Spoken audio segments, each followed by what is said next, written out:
Brother Vespasius was feeling a bit tired today. He just didn't want to parry. So he decided to take a nap. Brother Reginald here.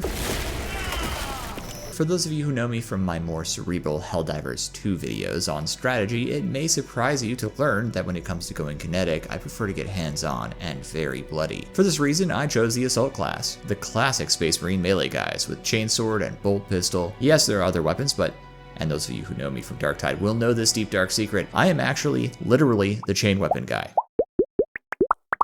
Therefore, this will be a build and tactics guide on my Assault Marine who uses the chainsword, and later I will do a tutorial on the chainsword itself. This is intended for players aiming at max difficulty. As always, there is a lovely roadmap of the structure of this video on the screen below. Overview. Assault appears to be a straightforward melee mash class, but it is not. It is a class focused on the intelligent combination of aggression, intuition, and encounter manipulation. There are 3 core disciplines you need to leverage when initiating an attack. Discipline 1, observation. First, survey targets and prioritize. It is especially critical to remove dangerous shooters first. Termagants with Devourers or large groups of flesh borers represent a key threat, as do warrior blobs with Devourers or venom cannons. Obviously, chaos warriors are their own problem, so pay attention to those, but you're more likely to slam into a Zangor bunch than a chaos warrior bunch. Second, look at density and distribution. Which clumps are where, and where are they in relation to one another, and what are the terrain features of the fighting environment? Where can you hit and still retreat? Where is the cover you can retreat to? Where could you be surprised from? If you hit this clump, how will the enemy attack you? Can you hit a clump in melee, disrupt and kill a large formation, then quickly mop up a smaller group with ranged combat before moving to bigger targets somewhere else? Discipline 2, get good at melee. I will do a whole video on this, but let me give you just a few basics. Your job is to be able to survive being surrounded. You need a fencing defense type weapon. You need to be spinning around and driving attacks into a 360-degree arc. You need to be able to parry or dodge every enemy type and attack and understand how not to get hit after a gun strike and when to bother with them or not.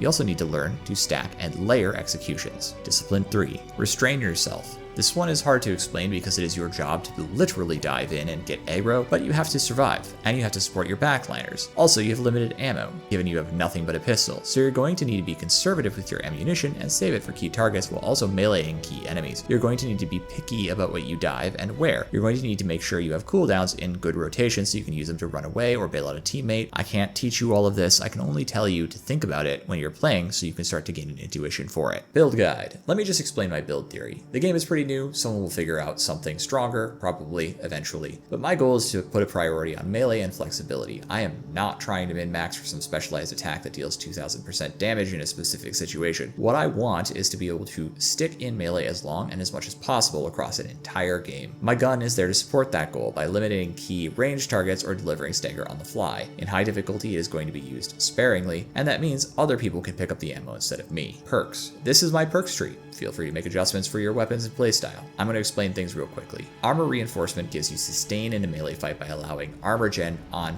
gun strikes that do not kill tougher enemies. Sometimes this means that a gun strike will be able to be followed up with an execution or a double gun strike, and that will give you 2 pips of armor instead of 1. Consecutive execution allows you to regen grenades. I mostly prefer frags to help eliminate dense swarms. Active attrition is just a flat melee buff. The alternatives aren't that good anyway. Proven efficiency complements armor reinforcement, but it's not required. Pick your poison here. Hammer of Wrath seems critical when dive bombing a big pile of enemies and supports the rare case where full throttle might even be useful. More on that in the weapon perks section. Zealous Blow is a stackable buff. It reads a ground pound kill, but it should read each ground pound kill restores jump packs charged by 10%. This means that even on a difficulty 4 mission, you can kill enough enemies with it to often land between 80 and 100% recharge, allowing between 3 and 4 consecutive ground pounds. Sometimes you just really need to pound a group of enemies, and this is the talent for that. Pride and Duty is a handy buff, considering how often you land finishers, then need to reposition. Ascension is a solid perk for the aforementioned Pound Town plan.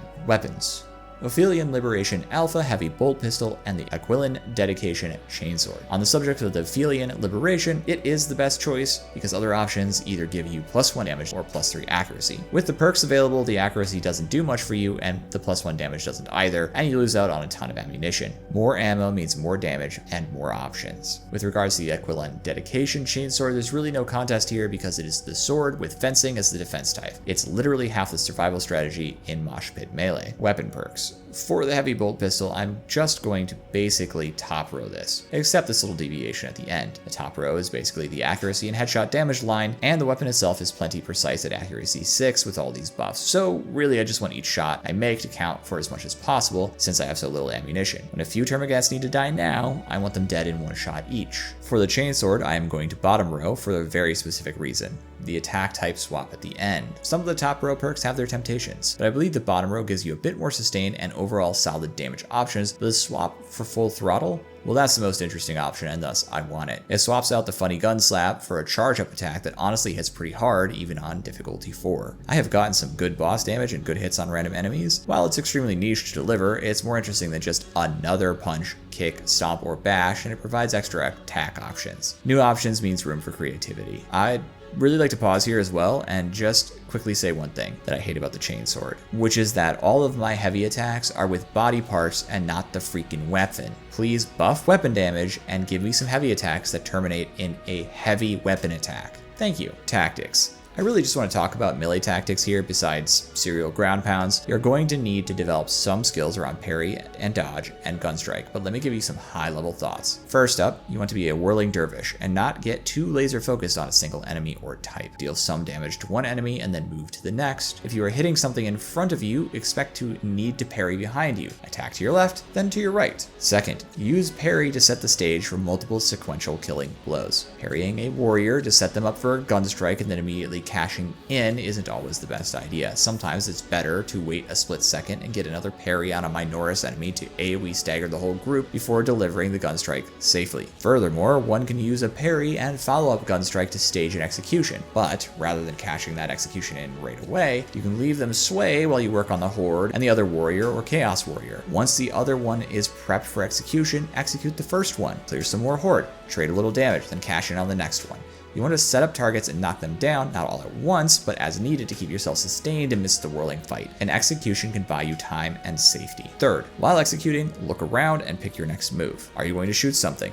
Use your jetpack, perform a heavy attack, or light chain. How will you move next, and what is your highest priority, and who is most likely to attack you and set up for another parry combo? Fourth, use frags. I know cracks and melta are tempting, but your biggest problem is getting surrounded. While ground pound does turn you into a frag, it's not always off cooldown, so chucking a frag as you backpedal for distance can be a great way to earn you breathing room if you make a mistake. Team tactics. I've come up with a number of tactics here and I'm happy to share them. Number 1, assault. This battle plan centers on having at least one tactical marine or heavy operating from the back line as a fire-based element. A bulwark or vanguard is an excellent complement to your frontline assault element, while a sniper or either tactical or heavy additionally provides further support for your fire base. The shape of your combat should look roughly like this. You will initiate off of a ground pound and annihilate or disrupt a major section of enemies. The fire base element's task is to blast enemies around your position, especially at your rear, to keep you safe while you melee. Possible, they should help stage executions for you but not finish them off themselves, thus essentially feeding you health. In exchange, you take all the aggro. Keep an eye out for your pals too. Sometimes simply jetpacking away and ground pounding whatever is after your fire base is the best way to keep the battle rolling well. 2. Reserve. This battle plan is a defensive choice.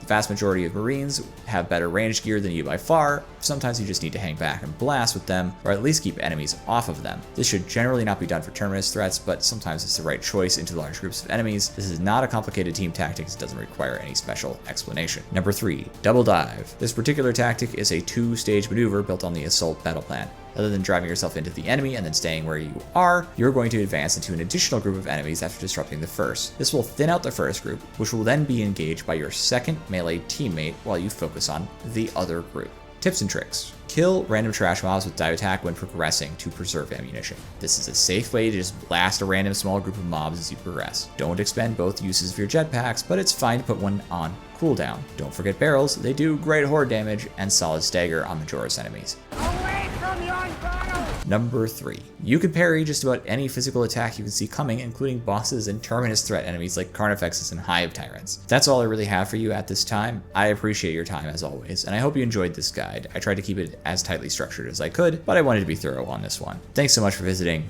Bye-bye.